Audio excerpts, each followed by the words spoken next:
OK, salut tout le monde. On va commencer. Euh, Merci d'avoir bravé la tempête pour venir à cette présentation. Aujourd'hui, on reçoit Johan Bossé. Johan est chercheur à l'IUCPQ, aussi connu sous le nom de l'Hôpital Laval, Centre de recherche de l'Hôpital Laval. Et Johan est professeur titulaire de la Faculté de médecine. Il a un parcours de recherche intéressant. Je suis sûr que quand il a commencé ses études, il ne pensait pas qu'il ferait de la génomique. Il fait un bac en sciences de l'éducation physique à l'Université de Moncton, au Nouveau-Brunswick.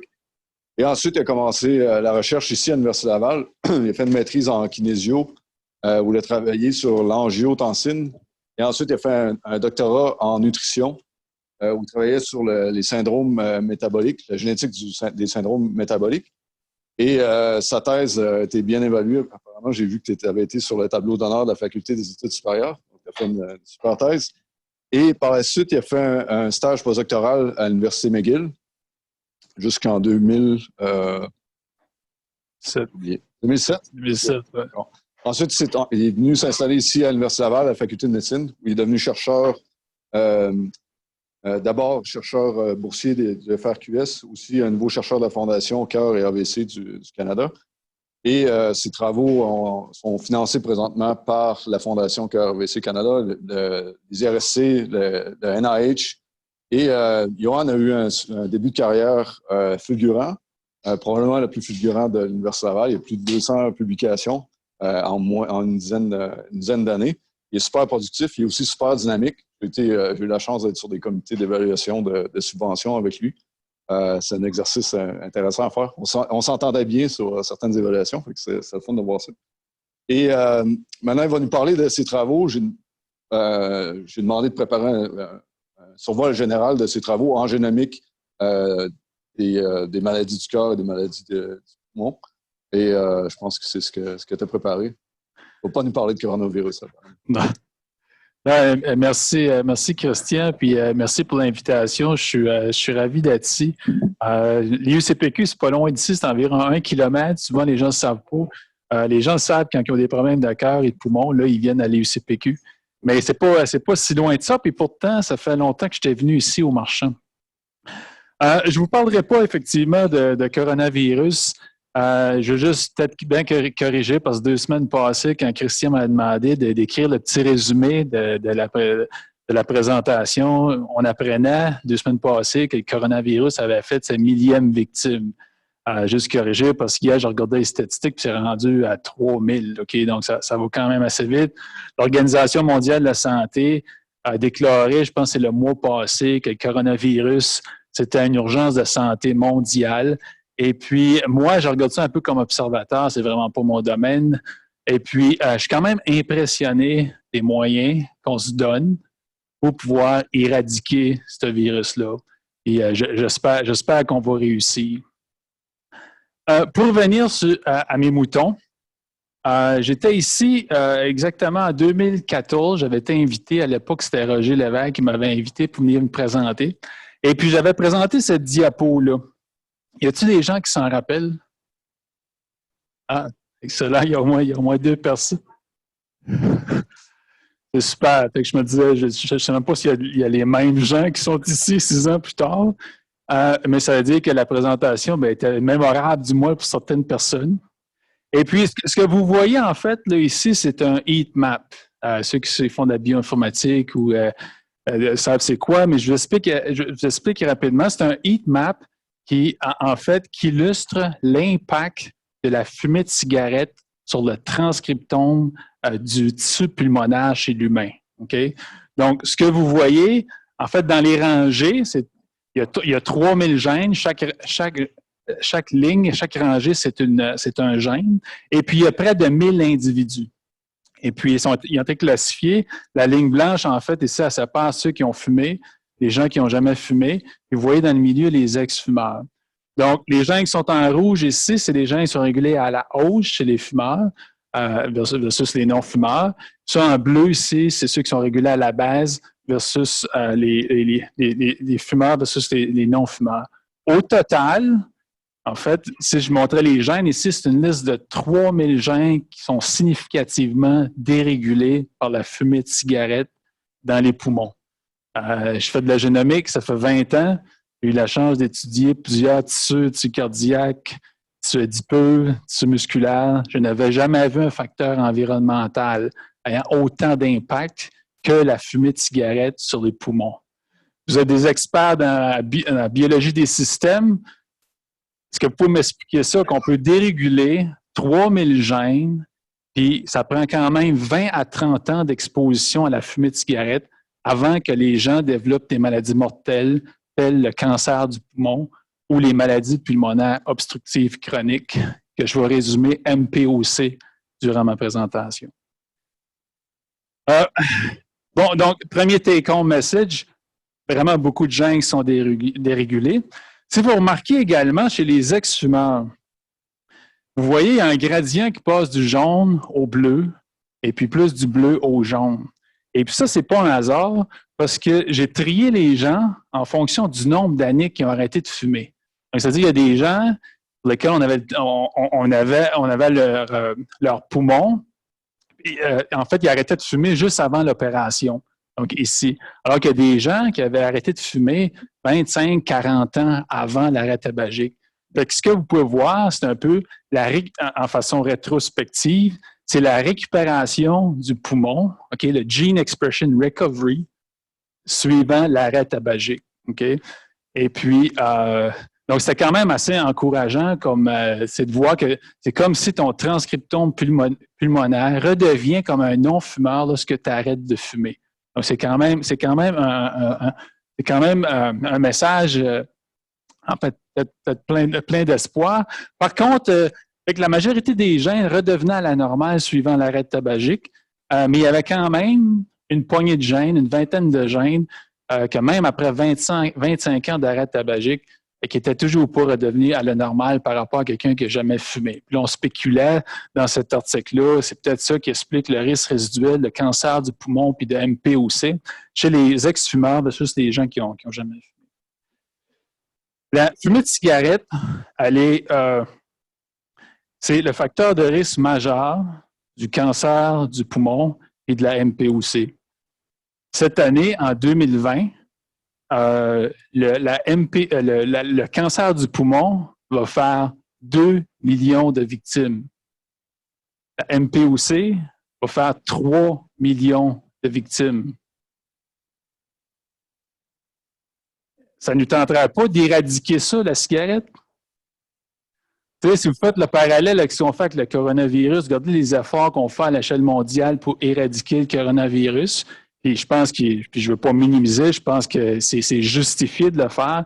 D'un autre côté, il y a d'autres vecteurs de maladies pour lesquels, à mes yeux, on pourrait éradiquer assez facilement, pour on le fait pas quand même. Donc, c'était mon préambule. Ce que je veux vous parler durant ma présentation, c'est en 4 thèmes. Je vais vous parler de la biobanque de l'EUCPQ, le jeu d'EQTL pulmonaire, je vais expliquer ça. On parlait de GWAS, TWAS en cancer du poumon. Je vais vous parler des formes monogéniques d'emphysème pulmonaire. Et puis, j'espère d'avoir le temps de vous parler de PALM-D parce que je vais vous parler un peu de cœur. Donc, vous comprenez que je fais de la génomique cœur-poumon.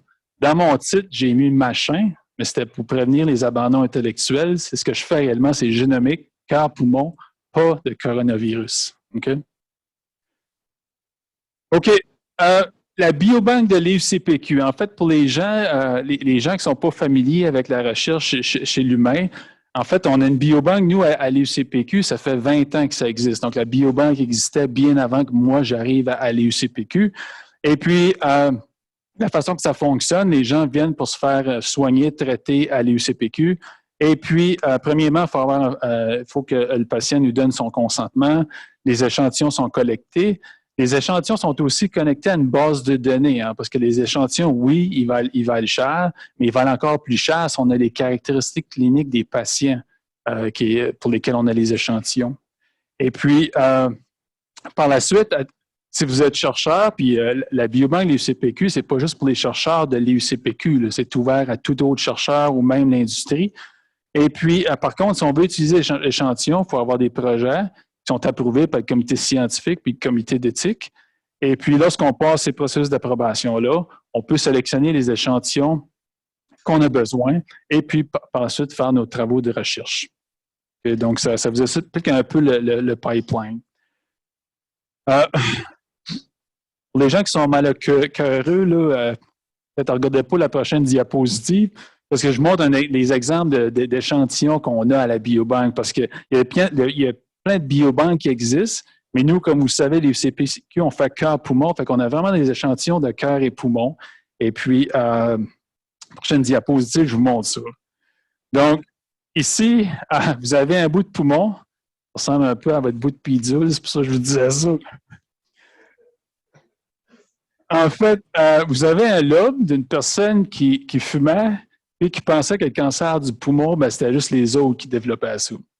Et puis, donc, vous voyez la tumeur qui est ici. Donc, le poumon, ce qu'ils font les chirurgiens thoraciques, habituellement, quand ils vont enlever une tumeur, ils vont enlever un lobe au complet. C'est plus facile d'enlever le lobe que d'essayer d'aller juste couper tout le tour de la tumeur. Donc, on se ramasse souvent avec des lobes. Ça, c'est sur la table d'un pathologiste. C'est des photos qui sont prises par mes collègues pathologistes. Et puis, vous voyez la tumeur qui est ici. Par contre, il y a beaucoup de tissus non tumoral également. Donc, à la biobanque, on collecte les échantillons tumorales et non tumorales. Et puis, on a fait une étude, en fait, peut-être avant de parler de l'étude en question, comme je vous disais, ça fait 20 ans qu'on collecte des échantillons. Actuellement, on a des spécimens comme celui-là pour plus de 4000 patients. Je devrais même updater ma diapo, parce que je prénom, on est rendu à 4500. On a les variables cliniques à la base de données. On a tous les rapports de pathologie. On a également les données de suivi des patients. Ça, c'est important. Par exemple, le patient qui s'est fait opérer en 2010, par exemple, on sait aujourd'hui si le patient est décédé, si la chirurgie a été curative ou si qu'il y a eu une récidive de son cancer. Donc, imaginez quand vous identifiez des biomarqueurs dans ces échantillons-là, ça vous permet ça nous permet de faire ce genre de travaux-là sur les biomarqueurs. Quand je suis arrivé comme jeune chercheur, on est parti à un projet sur lequel on a pris du tissu non tumoral, pour lequel on a mis ça sur des puces affimétriques. J'imagine ça, vous avez déjà entendu parler de ça, pour faire le transcriptome. Et puis en fait, on a généré un jeu qu'on appelle DQTL pulmonaire. Okay? Qu'est-ce que c'est ça? C'est les gens qui ne sont pas au courant. En fait, on a pris au-dessus de 1000 patients pour lesquels on a l'ADN, et puis on va faire le génotypage comme lorsqu'on fait des GWAS. Et puis donc, c'est des millions de marqueurs génétiques qu'on génotype ou qu'on impute. Et puis, chez les mêmes patients, c'est ça qui est clé, là, les mêmes patients, peut-être le tissu d'intérêt. Puis ici, c'est le poumon. Et puis, ensuite de ça, on va hybrider ça sur des chips Affymetrix. On va donc avoir le transcriptome puis le génotypage. Donc, chez le même patient, on a 2 dimensions omiques, génotypage, transcriptome. Donc, ça nous permet donc d'identifier des variations génétiques qui influencent l'expression des gènes dans les poumons, ou des EQTL. Okay? On dit que c'est des EQTL pulmonaires parce que ça vient du poumon, mais c'était le cœur, on dit que ce serait des EQTL du cœur, etc. Okay? Donc, un EQTL, là, c'est pas une variation génétique, c'est pas un SNP, c'est pas l'expression d'un gène, c'est les deux ensemble. C'est une variation génétique qui influence l'expression d'un gène. Ça, c'est un EQTL. Je le définis parce que je vais en parler beaucoup dans mes prochaines diapositives. Donc, en 2012, on a publié ces résultats-là. On avait identifié 17 000 EQTL. On était très, très excités de ça. Et je vois de votre non-verbal que vous autres aussi, vous êtes vraiment excités de ça. En fait, je vois plus de votre non-verbal, c'est comme, qu'est-ce qu'il va foutre avec ces EQTL? Mais en fait, je vais vous montrer ce qu'on a fait dans les 10 dernières années avec nos EQTL. Donc, je vous laisse absorber le diapo. Donc, sur l'axe des Y, vous avez les publications. Sur l'axe des X, vous avez les années. C'est un projet qu'on a débuté en 2008. Là, on est passé 2019. Là, ma diapo n'est pas totalement à jour. Et puis, vous voyez comme les articles scientifiques auxquels on a contribué. Okay? Et puis, je fais remarquer quelques points. Premièrement, 2008-2009 jusqu'à 2012, il n'y avait pas grand-chose, comme vous pouvez le constater. Et puis, j'arrivais ici à l'Université Laval en 2007. 2008, on a initié le projet. Et puis, j'ai travaillé très, très fort durant les 4 prochaines années. publications, la productivité scientifique était pratiquement nulle. Moi, je savais qu'il y avait une avalanche de publications qui s'en venaient, mais je n'arrivais pas à convaincre les organismes subventionnaires. Tu sais. Et puis, mais évidemment, ça prend du temps. Imaginez, là, c'est quand au-dessus de 1000 individus pour lesquels on fait le transcriptome, génotypage, il faut écrire le projet, tu fais s'approuver par les comités d'éthique scientifiques. Ensuite, il faut extraire les acides nucléiques, passer les contrôles de qualité, faire les remplacements aux besoins. Tu génères les jeux de données omiques. Par la suite, tu reçois les raw data. Il faut que tu fasses le QC. Et puis, même un coup, lorsque tu as ton jeu de données qui est tout avec tous les contrôles de qualité, après ça, il faut que tu puisses prendre le jeu de données et le transformer en découverte scientifique dans son secteur respectif. Tout ça, je l'ai résumé dans 30 secondes, mais ça prend des années à faire. Mais je pense qu'éventuellement, ça en vaut la peine. Okay? Donc, jusqu'à présent, on a contribué à 79 articles. Et puis, sachez que c'est pas tout moi qui mène ces articles-là. C'est impossible qu'un chercheur mène ça à lui tout seul. Et puis, donc, évidemment, c'est un réseau de collaborateurs qui sont très productifs. Puis, pour vous donner une meilleure idée, je vais vous donner des exemples. En fait, je vous ai déjà présenté les résultats de Cancer Research. Ma première diapo, Heatmap, c'était lui ici. Force Genetics, c'était la slide auparavant. Je ne vous parlerai pas de chacun des articles parce que on va sortir du site à 5 heures. Sauf que je vais vous parler de lui ici qu'on vient de publier dans l'International Journal of Cancer. Et puis, mais tout d'abord, je vais vous parler des résultats qu'on a obtenus ici avec Nature Genetics. Ça va vous donner une idée là, de comment on se sert du jeu de données. Donc, ça, c'est l'article qu'on a rapporté 2 ans passés. C'est le plus grand GWAS qui a été réalisé sur le cancer du poumon jusqu'à présent. C'est un GWAS qui a été réalisé avec près de 30 000 patients avec cancer du poumon versus 56 000 contrôles. C'est fait dans le cadre d'un consortium international qui s'appelle International Lung Cancer Consortium. Et puis, comme vous pouvez voir, pour avoir autant d'individus, bien, ça prend beaucoup d'auteurs également. C'est un réseau international qui nous permet de collecter ces échantillons-là. Ce qui est unique à l'UCPQ, donc tous ces investigateurs-là, un peu partout dans le monde, ils ont des échantillons, ils ont de l'ADN pour étudier le cancer du poumon, mais les seuls qui ont accès au tissu pulmonaire, c'est nous à l'UCPQ. Donc, ça nous permet de contribuer à des projets de recherche, mais également à mener des projets qui sont uniques à l'intérieur du consortium. Donc, si on parle rapidement des résultats de cet article-là, je ne sais pas si vous avez déjà vu des diagrammes de Manhattan. Dans un GWAS, on représente ça habituellement par diagramme de Manhattan. Ce que vous voyez sur l'axe des X, c'est les chromosomes, 22 chromosomes autosomales. Chaque point ici représente une variation génétique. Et puis, sur l'axe des Y, vous avez le p-value qui est transformé à la base logarithmique négative. C'est-à-dire que quand le point est élevé, ça veut dire que c'est hautement significatif. Donc, vous voyez les régions chromosomiques qui sont associées au cancer du poumon, aux différents sous-types de cancer, les différents sous-types histologiques de cancer du poumon. Les plus communs, c'est l'adénocarcinome et puis les cancers épidermoïdes en français. Et puis, quand on fait en fait le résumé de tous les GWAS qui ont été réalisés en cancer du poumon, ça, c'est la map génétique. En fait, c'est un article de synthèse que j'ai écrit avec mon collègue, ça ici. Et puis, si tu prends tous les GWAS qui ont été rapportés dans les 10 dernières années, au total, on a identifié 45 loci aux régions chromosomiques, tous les endroits où il y a une ligne bleue. C'est un locus de susceptibilité au cancer du poumon, c'est-à-dire qu'il y a des variations génétiques qui sont associées de façon robuste au cancer du poumon. Okay? Là, c'est intéressant, vous allez me dire, c'est bien, on commence à avoir une map des gènes qui sont associés au cancer du poumon, mais est-ce que vous avez identifié les gènes? Bien, ça, c'est une des limitations des GWAS. Des fois, dépendamment du locus, on identifie le gène assez facilement, mais plus souvent qu'autrement, on n'a pas nécessairement le gène. Donc, c'est pour ça qu'on a fait un TWAS. Okay? TWAS, c'est pour Transcriptome Wide Association Study. Et puis, ça prend 2 gros jeux de données omiques pour faire ça. Ça prend le GWAS du consortium international qu'on a pris ici, et ça prend le jeu DQTL pulmonaire. Okay? Donc, ça prend vraiment les 2 types d'informations pour pouvoir réaliser le TWAS. Je vais vous donner concrètement les résultats de cette étude-là.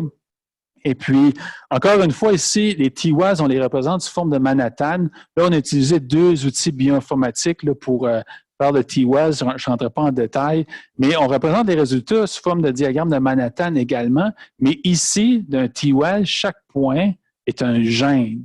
Ce n'est pas une variation génétique comme les GWAS, c'est un gène. Et puis, par exemple, si on regarde le locus qui était le plus fort, on parle de p-value 10 à la moins 100, on commence à être sûr de notre coup. C'était le gène IREP2.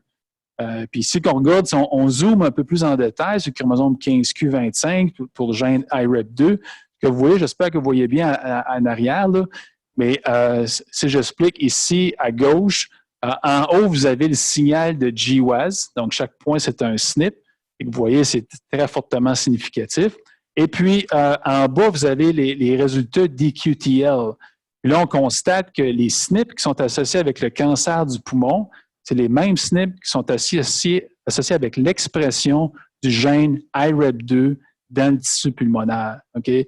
À partir du GWAS, quand tu regardes les gènes dans cette région-là, c'est impossible d'identifier le gène, celui-là qui est causal. Mais quand on ajoute les EQTL, on dit, regarde, SNP associé au cancer du poumon, c'est un SNP qui influence l'expression de IREP2 dans les poumons. Et on est capable d'identifier le gène qui est potentiellement causal dans la région.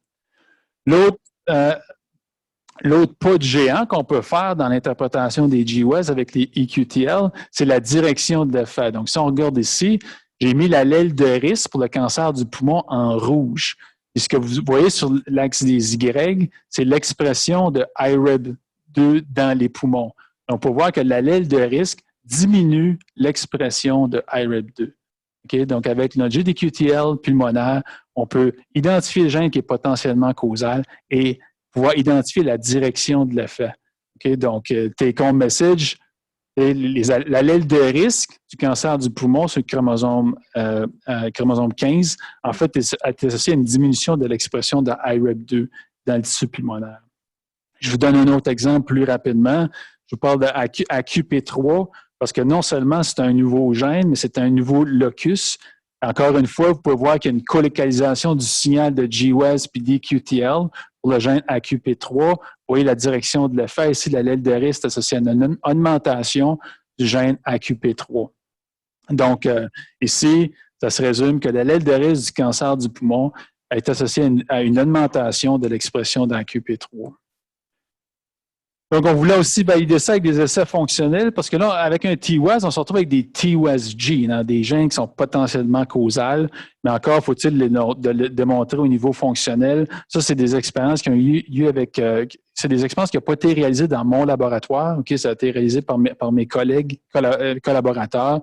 On avait un modèle de fibroblaste pulmonaire et puis on vérifiait si la direction de l'effet qu'on a observé dans notre TWAS concordait avec les dommages à l'ADN. Et puis, en fait, ce qu'on voit ici, c'est que, par exemple, si on knock down IREP2 avec un siRNA, on voit une augmentation du dommage à l'ADN, alors que si on surexprime AQP3 dans le même modèle cellulaire, on augmente le dommage à l'ADN. Donc, ça semblait, c'est une expérience qui nous permet, si tu veux, de raffiner c'est quoi le rôle potentiel de ces gènes-là dans le développement du cancer. Donc, à la fin, on se retrouve avec une map comme celle-là. Je vous ai montré la map tout à l'heure avec les LECI de susceptibilité. Et là, grâce au TWAS, on commence à pouvoir identifier des gènes. Donc, vous avez IREP2 qui est ici. Donc, vous avez non seulement un locus, mais vous avez le gène qui est potentiellement causal. Même chose, AQP3 ici sur le chromosome 9. Donc, c'est comme ça qu'on construit nos maps génétiques. C'est là qu'on est rendu dans le domaine. OK, donc j'aimerais changer de chapitre à partir de là pour vous parler des formes monogéniques d'emphysème pulmonaire. Ici, je vais vous parler de 2 gènes en question, SERPINA1, qui est connu depuis très longtemps, et puis un gène qu'on vient de découvrir, qui est une deuxième forme deuxième forme monogénique d'emphysème pulmonaire. Je vous parle de SERPINA1 parce qu'il y a une partie, je veux dire qu'il y a une partie de mes efforts dans mon laboratoire est dédiée à oui, on fait de la génomique, on aime faire de la découverte, mais ensuite de ça, il faut l'appliquer en clinique. Hein. Mais la majorité de mes collègues, c'est des cliniciens, c'est des chirurgiens, des pneumologues, cardiologues. Et puis, c'est bien beau les découvertes, mais ils disent qu'est-ce que ça me donne, moi, pour mon patient? Comment je peux les utiliser? Puis, je vais vous donner un exemple de ce qu'on fait avec SERPINA1. En fait, SERPINA1, c'est un gène qui code pour une protéine qui s'appelle alpha-1 antitrypsine. OK? Et puis, c'est une protéine qui est plutôt globulaire, comme vous la voyez ici. C'est une protéine qui est synthétisée par le foie, okay, qui va être libérée en circulation, qui va aller diffuser au niveau de vos poumons. Son rôle, c'est une antiprotéase. Okay? Donc, elle est essentielle au niveau du poumon pour vaincre les protéases. Si on a une déficience de cet enzyme-là, il y a trop de protéases pour d'antiprotéases, il y a une destruction pulmonaire, ça mène à l'emphysème pulmonaire. Okay? Donc, est essentielle, cette protéine-là, pour protéger les poumons. Maintenant, si on regarde le gène, ici, dans le milieu, ici, vous avez la structure du gène. Donc, c'est un gène qui est relativement petit. Il y a 5 exons, et puis il y a juste 4 exons qui sont codants, qui sont illustrés ici en noir. Là. Vous avez exons 2 à 5 qui sont des parties codantes. Et puis, la difficulté au niveau du dépistage ou du diagnostic, c'est qu'il y a plusieurs mutations qui peuvent causer le déficit en alpha-antitrypsine. Les plus communs, dans le jargon des pneumologues, c'est l'allèle Z et l'allèle S. Et puis, donc, c'est les variations génétiques les plus communes qui causent le déficit. Par contre, pour voir, il y en a plusieurs autres variations génétiques. Et puis, il y en a qu'on connaît bien, il y en a qu'on connaît moins bien. Sont plus rares, mais si tu les prends de façon combinée, sont quand même assez fréquents.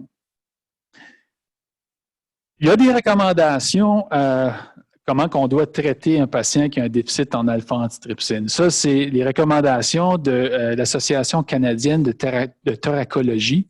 Et puis, on va juste se concentrer sur la recommandation 1, en fait, parce qu'ils disent que, en fait, on devrait envisager un test pour le déficit en alpha-antitrypsine chez toutes les personnes qui ont un MPOC, qui est diagnostiqué avant l'âge de 65 ans, ou qui ont fumé moins que 20 paquets année. Un paquet à année, c'est quand tu fumes un paquet de cigarettes par jour pendant 1 an, ça, c'est un paquet à année. Okay? Juste pour expliquer, les gens, habituellement, ne sont pas familiers avec ça. Donc, ça veut dire, mettons, tu as fumé un paquet par jour pendant 20 ans, là, tu as 20 paquets à année. C'est quand même beaucoup de cigarettes. Donc, par contre, actuellement, la façon qu'on fait le dépistage, par exemple, vous allez à l'hôpital, le pneumologue pense que vous avez peut-être un déficit en alpha-1. Ça, c'est l'algorithme qui est utilisé pour faire le diagnostic. Okay? Donc, premièrement, je vais le décortiquer assez rapidement. Premièrement, on regarde au niveau sérique. Comme je l'ai dit, c'est une protéine qui est libérée dans le sang. Donc, on regarde les taux sériques. Si les niveaux sont faibles, à ce moment-là, il faut confirmer parce que ça varie de façon journalière, l'alpha-1. Ce n'est pas tout le temps stable chez le même patient. Donc, on confirme. Et si c'est confirmé, à ce moment-là, on passe au génotypage. On va faire les allèles les plus communes, la S puis la Z que je vous parlais tout à l'heure. Et puis, en parallèle, dépendamment des laboratoires, mais au Québec, ça c'est spécifiquement au Québec, on va faire ce qu'on appelle du isoelectric focusing. Okay? À mes yeux, ça, c'est une technique qui est préhistorique, que j'ai jamais faite dans mon laboratoire, mais tu fais migrer la protéine dans un gel. Selon la vitesse de migration, tu peux déduire les génotypes. Okay? Puis, si que le test est toujours pas inconcluant, là, à ce moment-là, tu fais le séquençage du gène. Ça, il faut que tu séquences ça, il faut t'envoyer ça à Vancouver. Et je séquence des gènes dans mon laboratoire tous les semaines. Là. Je suis certain que si vous avez des séquenceurs, ça ne fait pas d'allure qu'on fasse ça en clinique. Là. Et puis, évidemment, à chacune des étapes, il y a des coûts au système de santé. Puis, le coût le plus important qui n'est pas illustré ici, c'est le coût que le pneumologue, pour qu'il voit les résultats à chaque étape. Et à chaque étape, ils prennent une décision. Donc, il y a beaucoup de perte de temps pour pouvoir arriver avec un diagnostic qui est efficace. Et puis, la raison pourquoi je me suis lancé là-dedans, en fait, c'est tout simplement parce que mon collègue pneumologue est venu me voir. Là, il dit, Yoann, j'ai un patient, je suis pas mal sûr qu'il y a un déficit en alpha-1. Et puis, ça fait 6 mois que j'ai commandé un test, je viens d'avoir les résultats, puis le test est inconcluant. Puis là, il fallait qu'il continue à essayer d'investiguer. Il m'a dit, y a-t-il de cas que tu peux faire pour ça? Là, puis là, ça, je vous parle, ça de faire 8-9 ans là, de ça. Donc, on s'est mis à travailler là-dessus parce que le résultat de cet algorithme-là est le suivant. OK? Donc, vous reconnaissez la map du Canada. Il y a 2 chiffres par province. Le premier chiffre ici, c'est le nombre d'individus avec le déficit en alpha-1 antitrypsine dans la province. Entre parenthèses, c'est le chiffre par million. Okay? Donc, il y aura 10 personnes au Québec qui ont un déficit en alpha-1. Le chiffre du bas, c'est les gens qui sont traités parce qu'il y a une thérapie d'augmentation spécifique pour ces gens-là. Et puis, il y en aura 1 au Québec, par exemple. Donc, il y a un gros problème. Quand tu regardes cette map-là, attentivement, il y a un gros problème. Premièrement, c'est sous-diagnostiqué. Selon les fréquences alléliques de ces mutations-là, selon la taille de la population, moi, je prédis qu'il y a 3000 patients au Québec qui ont un déficit en alpha-antitrypsine. Donc, vous voyez que la majorité des gens qui sont déficients ne le savent pas. Et je sais que dans la salle, considérant le nombre qu'on est, il y en a au moins qui sont porteurs. Peut-être vous l'avez, la maladie, peut-être vous ne le savez pas. Malheureusement, les gens l'apprennent souvent quand ils arrivent à un centre tertiaire, à l'UCPQ, ils ont 45 ans, ils n'ont pas fumé beaucoup, et puis ils ont de l'emphysème sévère. C'est un peu comme ça qu'on fait ça. Et puis, l'autre problème qu'on constate, c'est que ça prend beaucoup de temps à arriver avec un diagnostic qui est précis.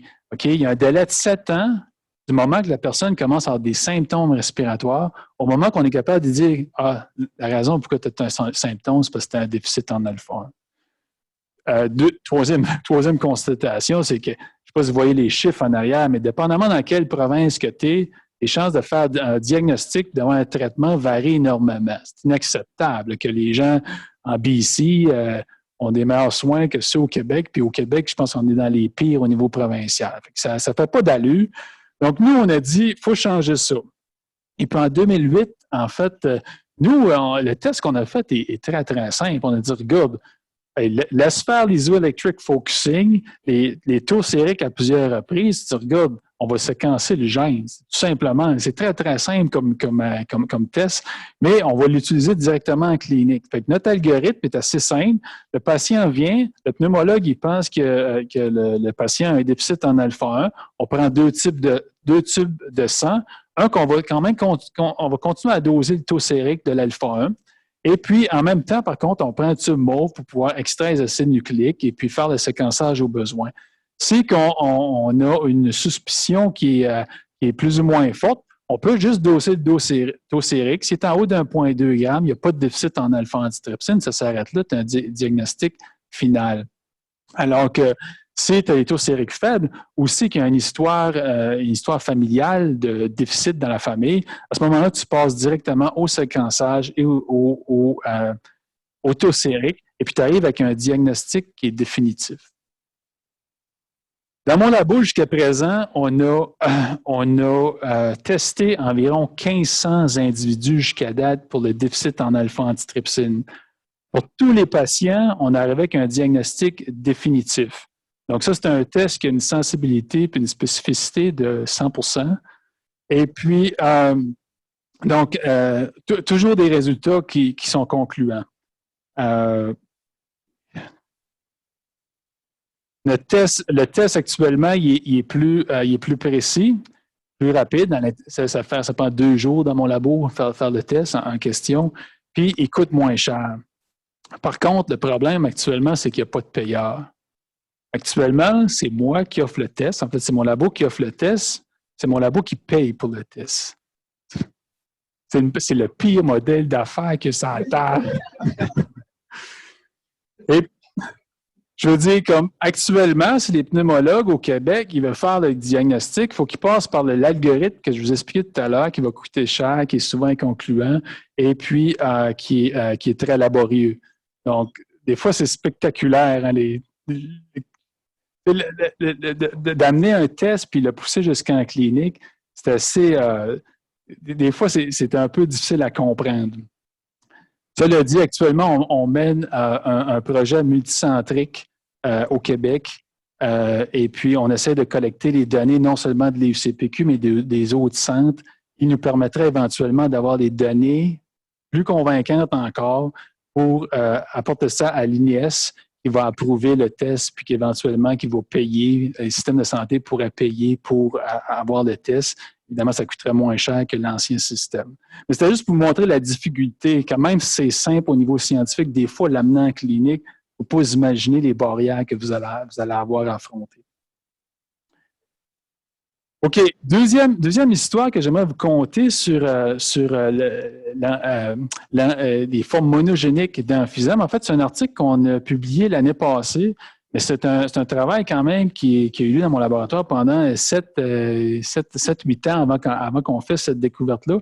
Évidemment, on est très fiers de ça. Puis l'histoire, encore une fois, a commencé avec les pneumologues à l'UCPQ, entre autres mon collègue François Maltais.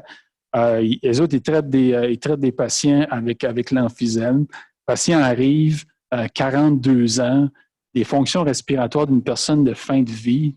Fait que le premier réflexe, on teste pour le déficit en alpha. Pas de problème, les taux sériques sont élevés, il n'y a pas de mutation. Donc, là, éventuellement, c'est qu'ils rencontrent un autre patient, puis là, les pneumologues, ils réalisent, attends une minute, là, ils ont tous le même nom de famille, ces gens-là. Tu sais. Là, il y a probablement comme une composante génétique. Fait que là, ce qui est le fun à l'ICPQ, c'est qu'ils viennent me voir. Puis là, ils disent, gars, on a trouvé une famille. Il semble vraiment y avoir une composante génétique. Est-ce qu'on peut trouver le gène? Évidemment, on part le projet. Écoute, c'est toujours pareil. Tu n'as pas le financement. Puis tu te dis, bon, on peut commencer ça. Je ne suis pas sûr qu'on va trouver le gène. Mais après avoir exclu le déficit en alpha-1, on a collecté suffisamment de membres de famille pour faire du whole exome sequencing. Donc, vous avez peut-être déjà entendu parler de technique, mais qu'on va séquencer l'exome au complet. Et puis, toutes les gens, en fait, ce que vous voyez, c'est le pédigré de la famille pour lequel on a les ADN. Et tous les astérix ici, c'est les patients qu'on a utilisés pour le whole exome sequencing. Il y en a peut-être qui font des pipelines bioinformatiques, là, parce que quand tu fais du whole exome sequencing, tu te retrouves avec beaucoup de variations génétiques pour chacun. Après ça, il faut que tu filtres. Je ne veux pas aller dans tous les détails du filtre, mais sur les 14 sujets qu'on avait sélectionnés, il y en avait 9 qui avaient l'emphysème très précoce, il y en avait 5 qui n'avaient pas. Et puis, on a trouvé seulement une variation génétique qui était partagée, tous les gens qui étaient affectés, alors que ceux qui n'étaient pas affectés ne l'avaient pas, cette mutation-là. Cette mutation-là n'avait jamais été rapportée dans les bases de données publiques, puis qui est potentiellement causale. Fait qu'on dit comme bingo, on l'a trouvé. Évidemment, pour pouvoir vraiment le confirmer, c'est qu'on a collecté d'autres membres de la famille, puis là, on a pu constater la co-ségrégation de la maladie avec l'allèle qui est défectueuse. C'est comme ça qu'on a réussi à confirmer. Au total, on avait l'ADN une 56 sujets au total. Donc, si je vous parle rapidement du gène, ça, c'est le gène PTPN6. Si vous n'avez jamais vu un gène, une séquence d'un gène, vous en voyez une ici, c'est comme ça. Donc, c'est le gène PTPN6. Les lettres qui sont en rouge, c'est les exons. Entre les exons, c'est les introns. En bleu, c'est la région 5' 3' UTR. Et puis, il y a une lettre qui est à défaut, qui est en vert, là, voyez-vous? Ouais, en fait, c'est juste ici, là. C'est juste ça le problème dans cette famille-là. Okay? Il y a des gens, au lieu d'avoir un G ici, ils ont un A. À cause de ça, ils vont souffrir d'emphysème très tôt. Il y a des gens dans cette famille-là qui sont décédés à 38 ans d'emphysème pulmonaire. Ils ont des histoires tabagiques légers, là, 2 paquets années ou 5, des ex-fumeurs des fois. Malgré ça, dans la quarantaine, les gens n'arrivent pas à respirer. C'est quand même particulier. Si on regarde plus en détail, vous avez la structure du gène. La mutation, elle est ici. Comme je vous disais, c'est un G pour un A. C'est localisé sur l'exon 12.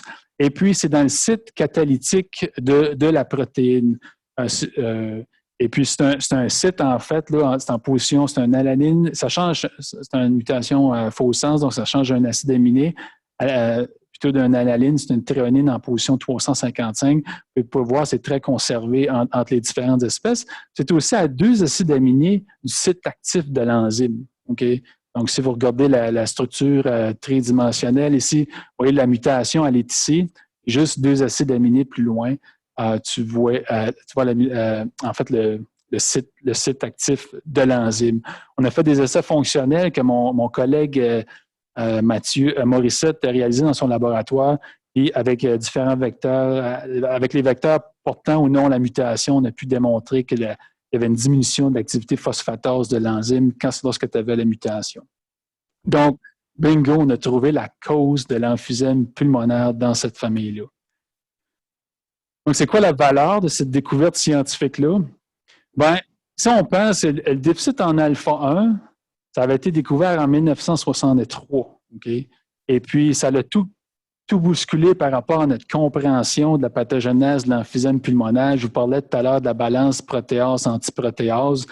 Ça nous a amené à des tests de diagnostic qui sont encore pas tout au point, comme je le mentionnais, mais également des traitements. Donc, je pense que notre découverte PTPN6 pourrait en faire peut-être autant. On a déjà un test, OK? Donc, on a déjà un test pour le diagnostiquer à ce qu'on a la mutation. On continue à suivre cette famille-là d'ailleurs. Et puis, on a l'intention de faire du dépistage en cascade à l'intérieur de la famille parce que c'est critique actuellement. Donc, par exemple, si une personne, un nouveau bébé dans la famille, on peut le tester tout de suite, puis dès la naissance, il sait s'il porte ou non la mutation. C'est important de faire de la prévention agressive dans cette famille-là parce qu'on a quand même constaté que les gens qui ne fumaient pas, la maladie s'exprimait plus tard. Donc, la maladie commence à s'exprimer dans la cinquantaine, même dans la soixantaine. Donc, c'est critique qu'ils ne fument pas. Ceux qui vont fumer, ces gens-là, 40 ans, là, c'est la liste de transplant où tu décèdes. Quand tu dis ça à quelqu'un, des fois, c'est un bon incitatif pour arrêter de fumer. C'est important de la prévention parce qu'actuellement, on n'a pas de traitement, malheureusement. Okay? On n'a pas de traitement. Et puis, vous savez, en mai dernier, on a publié l'article scientifique et puis on a convoqué la famille à l'UCPQ. Donc, il y a une centaine d'individus qui est venu, des membres de la famille, cousins, cousines. Et puis, on les a expliqué la découverte. Puis, c'était très valorisant de pouvoir les expliquer pourquoi que ces gens-là, parce que ces gens-là, toute leur vie, ils voyaient qu'ils avaient des capacités physiques, des fois limitées. Ils se demandaient pourquoi. Puis là, finalement, on pouvait lui dire, c'est la raison pourquoi que vous avez ça. Par contre, ce que j'ai trouvé triste, c'est que les gens également, c'est qu'ils veulent un traitement. Puis ça, ben, je l'avais pas. Et puis ça, je sais que dans la salle ici, il y a des gens qui sont des crinquants à CRISPR-Cas9.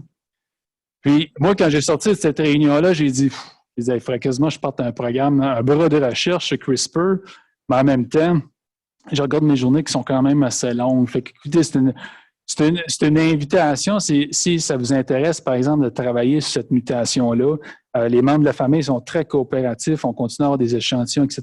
Donc, ça serait vraiment super éventuellement de développer une collaboration avec des gens qui connaissent ça, la thérapie génique, qui pourraient nous aider.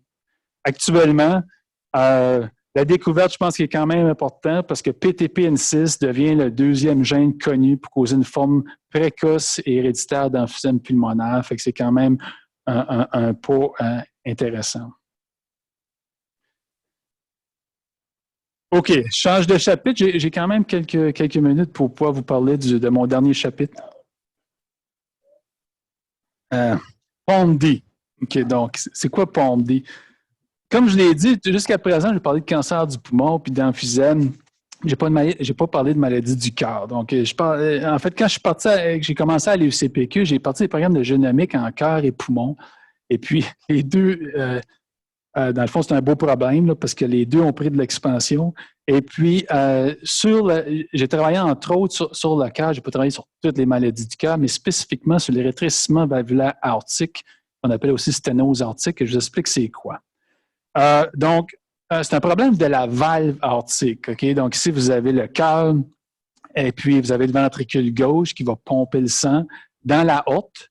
Et puis, entre l'aorte et le ventricule, vous avez une valve qui empêche le sang de revenir dans le cœur. Okay? Cette valve-là, c'est un tissu qui est très mince. En fait, vous le voyez ici, le tissu, très mince et très souple. Mais c'est un tissu que les gens ne savent pas qu'ils ont, mais si je vous l'enlève dans une seconde, tomber en syncope, vous tombez. C'est un tissu qui est essentiel que vous avez.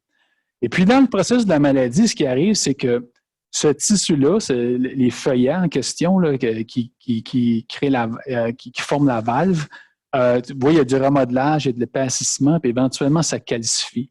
Les chirurgiens cardiaques, quand ils enlèvent ça, souvent, c'est dur comme de la roche. Imaginez-vous, le cœur, il pompe, il essaie de pousser ça au travers d'une valve, mais qui est calcifiée, qui est remodelée.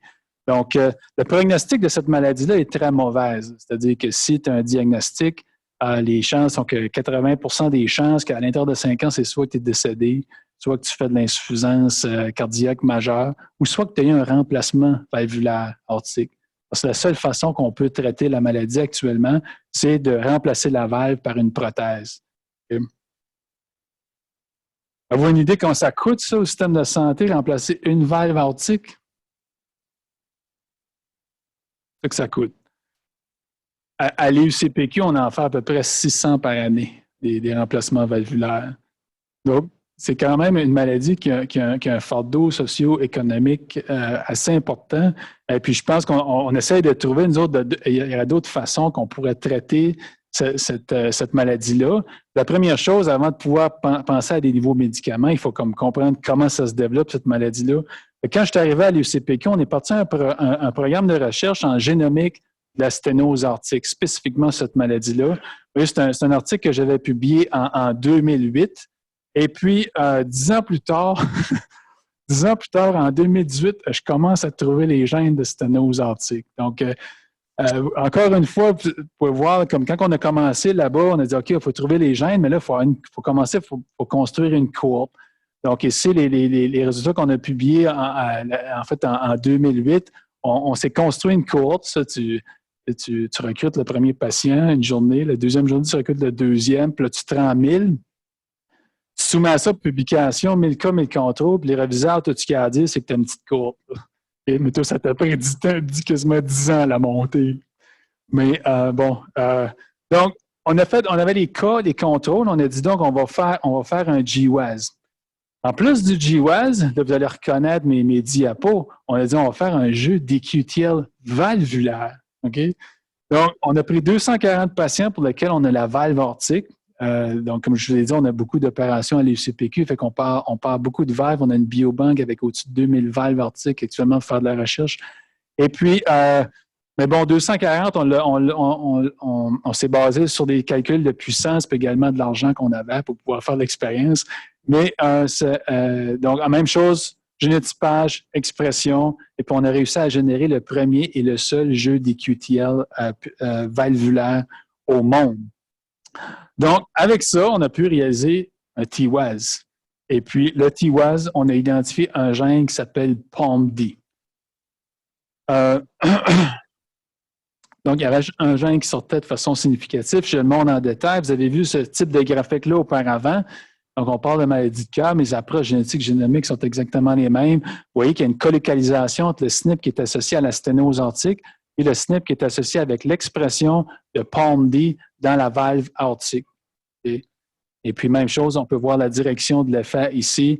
Donc, l'allèle de risque qui est en rouge diminue l'expression de POMD dans la valve aortique. La course, elle commence ici, OK? La publication, je vous compte ça. Vous n'êtes pas dans le secteur de la sténose aortique, fait que vous, c'est un gène qui est associé à une maladie. Mais pour moi, là, puis mon équipe, ça fait 10 ans qu'on travaille là-dessus. C'est une découverte qui est majeure. Okay? Donc, on a investi beaucoup, beaucoup de temps. Ça a coûté, monter ce programme de recherche-là a coûté quelques millions de dollars. Et puis, finalement, on réussit à trouver le gène. Fait que pour nous, c'est majeur. Fait que là, on dit, hey, on peut viser haut. Là, on va s'essayer à Nature Genetics. Fait que là, on soumet ça dans Nature Genetics. On est l'été 2017. Okay? Donc, une semaine plus tard, on est rejeté, mais il nous suggère de soumettre ça dans Nature Communication. Fait que là, on a dit, c'est bien trop hot.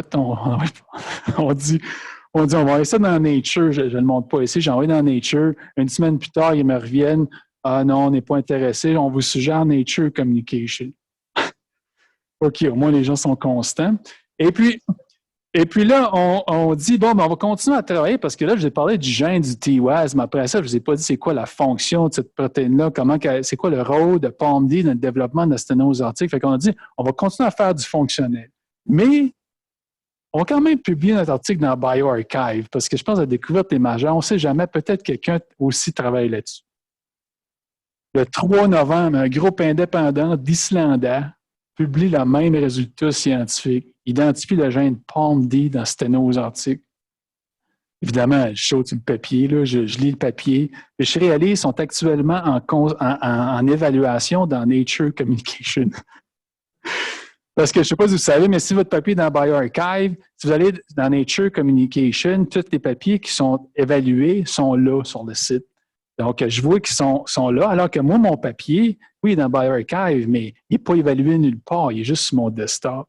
Donc là, j'ai écrit à l'éditeur de Nature Genetics, je dis, attends une minute, j'ai dit là, le 8 août, là, vous avez refusé un de mes papiers, mais en fait, le 16, mais finalement, il y a un groupe d'Islandais qui vient de montrer la même chose. Fait que c'est une vraie découverte scientifique, tu sais. Fait que là, il me répond, il dit, je suis bien d'accord, mais il dit, je pense que votre finding scientifique, il dit, it's a very strong fit for Nature Communication. Fait que, écoute, à un moment donné, j'étais des fois un peu tête de cochon, mais j'ai soumis, le 14 novembre, j'ai soumis à Nature Communication. Mais évidemment, là, c'était la course, là. Il fallait arriver avant les Islandais à pouvoir publier l'article scientifique. Le 13 décembre, on reçoit la décision de Nature Communication, donc ça prend un mois à se faire évaluer. Ils nous invitent, évidemment, les corrections majeures à faire ils nous invitent à réviser et à soumettre. Là, on est le 13 décembre, ça ne me tente pas de passer le temps des fêtes à faire ça. Fait que c'est le sprint, le 23 décembre, je suis soumis, on a fini toutes les corrections, on a travaillé. Là, il y a des nuits, je n'ai pas dormi beaucoup, mais on resoumet. Et pour réellement, à la fin, avoir une accusée de réception le 3 janvier, hein, parce qu'entre le 25 décembre et le 1er janvier, il n'y a personne qui travaille là. Mais bref, le 17 janvier, on reçoit la décision de Nature Communication. Ils nous invitent encore une fois à réviser et à soumettre, mais cette fois, les corrections sont plus mineures. Donc, on fait les corrections. 4 jours plus tard, on resoumet ça dans Nature Communication. Le 25 janvier, on est accepté in principle. C'est la façon, à condition que tu fais les corrections de type editing, je le ressoumets dans la même journée. Et puis, c'est finalement le 31 janvier que c'est accepté pour publication. Donc, c'était quand même toute une course. On corrige les proofs assez rapidement. Et puis, ça va quand même jusqu'en mars, le 7 mars 2018, que là, il est publié online. Et puis, il est publié online, évidemment. Donc, il y a notre papier ici, mais qui est publié le même jour avec la publication des Islandais. Donc, l'éditeur avait tout simplement synchronisé les deux équipes pour qu'on publie en même temps. En fait, moi, je pensais que j'avais fini avant eux, mais finalement, l'éditeur, je pense qu'il a fait un bon choix. Là, de façon rétrospective, on regarde ça. Je pense qu'il a fait un bon choix. Comme ça, les deux, on a sorti ça en même temps. Donc, le gène PALM-D est devenu le gène à suivre pour les gens qui étudient la sténose aortique. Depuis ce temps-là, rapidement, nous, on a continué à travailler sur la sténose aortique parce que les Islandais, c'était un peu une surprise. Hein. Comme je l'ai dit tout à l'heure, ça faisait 10 ans que je travaillais là-dessus, j'avais des publications quasiment aux années. Les gens qui étudient la sténose aortique dans le monde le savent qu'à l'UCPQ, on a un programme de génomique là-dessus, mais les Islandais, ils ont sorti de nulle part. Bref, l'année passée, on a généré un GWAS et un TWAS encore plus gros sur la sténose aortique. Cette fois-ci, on l'a réalisé avec 5000 cas, 356 000 contrôles. Pourquoi autant de contrôles? C'est parce que là, on a accès à UK Biobank, ça change tout. Même chose dans les cas, il y a 1300 sujets de UK Biobank qu'on peut utiliser. Et on a aussi établi une collaboration avec une équipe de la France qui nous permet de combiner nos données, faire des plus gros GWAS. Actuellement, on travaille sur la 3e phase de GWAS. On a dû faire de GWAS avec au moins 10 000 sujets. Et puis ça, c'est sa condition que je réussis à convaincre les Islandais de travailler avec nous autres. Fait que, sur ça, je vais m'arrêter ici. Je termine en remerciant les membres de mon équipe. J'ai une petite équipe à l'ICPQ, mais tous les membres de l'équipe sont très forts. Comme vous pouvez le voir durant ma présentation, je bénéficie beaucoup également des infrastructures qu'il y a à l'UCPQ, la biobanque, entre autres, et également beaucoup de collaborateurs cliniciens qui traitent les patients avec cancer du poumon, les maladies respiratoires et cardiaques. J'apprends beaucoup d'eux.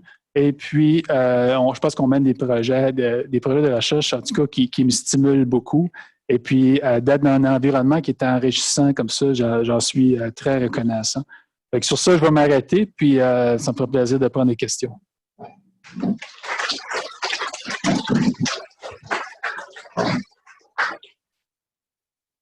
Question? Nadia?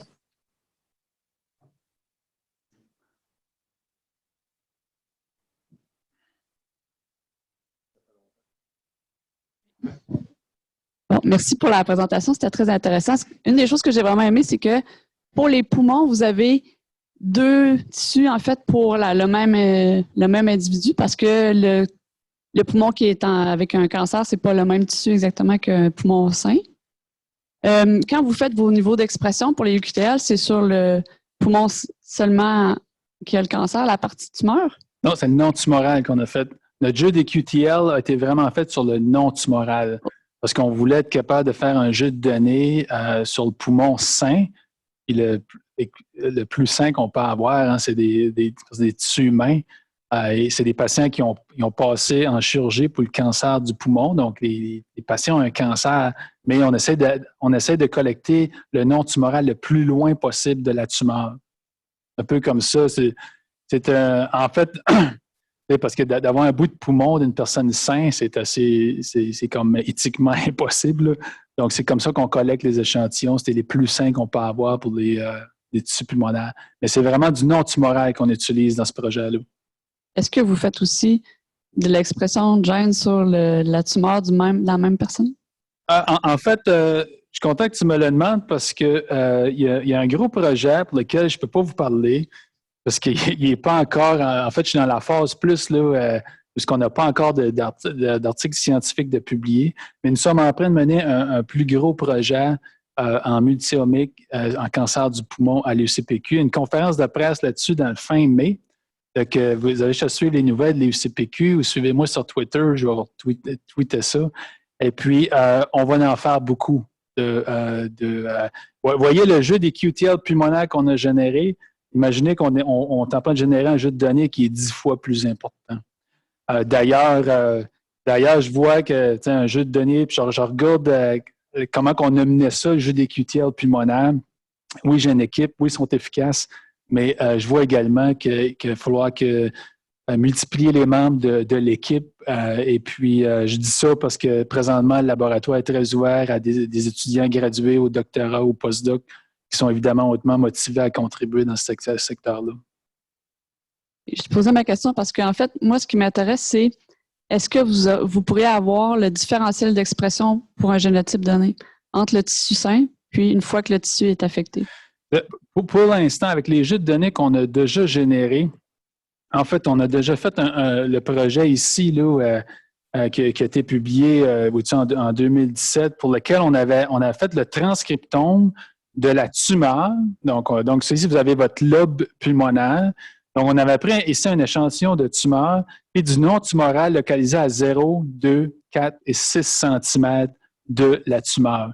En fait, c'était ça qu'on se posait comme question. C'est quoi la différence d'expression des gènes dans la tumeur versus le non-tumoral? Là, les gens nous disaient que dépendamment où vous allez prendre votre tissu non-tumoral, il y aura beaucoup de différences. Donc, dans cet article-là, on explique vraiment la différence qui existe en tumeur non-tumorale et également la différence qui existe avec la distance par rapport à la tumeur. Donc, je te référais à ce papier-là si tu veux avoir tous tes détails. Mais brièvement, beaucoup de différences dans le transcriptome de la tumeur versus le non-tumoral, qui est juste à côté, mais entre les tissus, la distance de la tumeur ne fait pas grand-chose. D'autres questions? Vas-y. Merci pour la conférence. J'ai 3 questions. Okay. Je vais commencer par les simples. Oui. Pour PALM-D, c'est pour quelle protéine la fonction? Oui, c'est ça. En fait, tout ce qui est les connaissances moléculaires cellulaires de PALM-D sont encore pas toutes connues, OK? Et puis, mais je peux te dire que ce qu'on sait actuellement. Et puis, donc, c'est une protéine qui est quand même exprimée dans plusieurs tissus. On a regardé dans GTEx l'expression dans les tissus, exprimée dans beaucoup de tissus, dont le cœur. Quand on regarde aussi la classe des protéines, c'est aussi une protéine qui est exprimée quasiment dans tous les tissus. C'est un peu ubiquitaire parce que c'est un gène, quand tu regardes les compartiments cellulaires, par exemple, il est beaucoup exprimé dans le cytosol. il longe les filaments d'actine et puis qui est également au niveau de la membrane cellulaire. Et puis, en fait, c'est un gène qui est impliqué dans la morphologie des cellules. Nous autres, la façon, en fait, notre hypothèse de travail, c'est que probablement que l'allèle de risque qui diminue l'expression va sûrement changer la conformation des cellules qui se retrouvent dans l'aval. On sait que le remodelage puis la fibrose, c'est ça qui mène à la sténose aortique. Donc, c'est le mécanisme qu'on pense qui fonctionne. Il faut dire que suivant la découverte, mon collègue Patrick Mathieu a réussi à décrocher un IRSC spécifiquement pour étudier le gène POMD. Donc, on a donc un programme de recherche qui est financé sur 5 ans pour comprendre le rôle de ce gène-là dans la sténose aortique. Mais actuellement, là, brièvement, c'est ça qu'on sait. Là. La deuxième, pour la phosphatase 6. Oui. C'est quoi le substrat naturel dans l'organisme pour cette phosphatase? Cette phosphatase-là, en fait, c'est une phosphatase qui va... moi, je la vois comme un peu un gatekeeper dans les poumons. Elle va déphosphoryler plusieurs cytokines puis facteurs de croissance au niveau du poumon pour bloquer l'inflammation. Donc, quand elle est absente, c'est qu'il y a beaucoup d'inflammation. Par exemple, il y a des souris knockout qui existent pour ce gène-là. Puis, ils développent de l'inflammation spontanée, puis ils meurent d'œdème pulmonaire. Donc, ça fit également avec les résultats humains. Donc, je ne sais pas si je réponds bien à ta question, là, mais oui. Pour la troisième, dans l'introduction, vous avez parlé là des gens fumeurs et non fumeurs. Oui. Donc, les gens fumeurs qui arrêtent, donc on voit que l'expression des gènes au transcriptome revient à la normale, sauf vous avez dit une trentaine de gènes. Il y a une vingtaine de gènes que, même après 25 ans d'arrêt tabagique, il y avait toujours une différence qui était statistiquement significative entre par rapport aux gens qui n'ont jamais fumé. Ma question aussi, c'est quoi la fonction? Est-ce qu'on connaît un peu la fonction de ces gènes-là, des vingtaines? Écoute, il y a une vingtaine de gènes, là, donc je ne peux pas... de mémoire, et puis sont tous dans l'article, mais de mémoire qui a été publié en 2012, je me rappelle... Est-ce qu'ils ont un rapport avec l'ADN? Non. Je veux dire, le gène qu'on a investigué beaucoup, c'était SERPIND. Chacun, il faudrait que je revise parce que ces gènes-là, je me rappelle de les avoir étudiés individuellement, mais ça fait quelques années. Il faudrait que je revienne là-dessus. Je peux pas t'expliquer plus. Là. D'autres questions? Sinon, j'en ai une petite pour ce que vous faites de suivi d'expression. Est-ce que vous êtes passé en séquençage d'ARN pour avoir les génotypes en même temps des individus? Oui, c'est ça. Le projet qu'on mène actuellement, ça va être du RNA-seq qu'on va faire.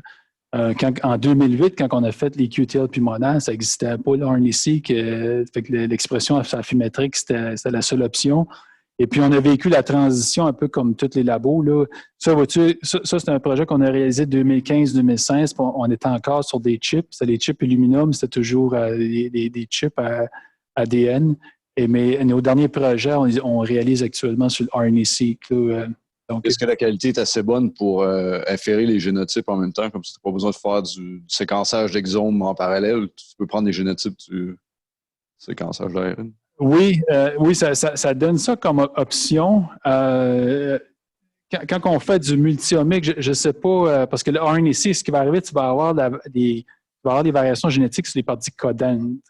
Donc, qu'est-ce qui n'est pas en messager, à ce moment-là, tu ne l'auras pas. Donc, c'est des décisions à prendre. Est-ce que tu veux juste les variations génétiques qui sont dans le partie codante? Si oui, tu as raison. Je pense qu'on peut sauver, on peut faire juste du RNA-seq. Mais nous, on a l'intention probablement, dépendamment là, comment que le projet va se dessiner avec les collaborateurs du projet. Mais on vise quand même à étudier l'ADN. On a le financement pour faire whole exome sequencing, mais potentiellement qu'on pourrait avoir des partenaires qui nous aideraient pour le whole genome sequencing. Donc. Dernière question concernant le groupe islandais. Oui. C'est le même gène. Est-ce que c'est les mêmes variants qui ont dans le même gène ou c'est des variants qui ont évolué de façon indépendante? Non, c'est des variants qui sont en déséquilibre de liaison complet. Donc, nous, c'est un variant qui est à 65 KB du transcriptional start site. Et puis, eux, ils n'étaient pas loin non plus dans le promoteur. Je ne me rappelle plus exactement de la distance, mais quand on regardait le LD entre les deux, il était à 100%. Là. Fait que c'est le même signal qu'on a détecté. Ouais. Mais l'approche qu'eux ont utilisée, nous autres, on a utilisé un T-WAS, alors les autres, ils ont été vraiment avec G-WAS unique. C'est juste qu'ils ont mis à 100%, ce qui était plus gros. Donc, le gène POMD a réussi à sortir quand même. Donc, OK. Merci beaucoup. merci à vous.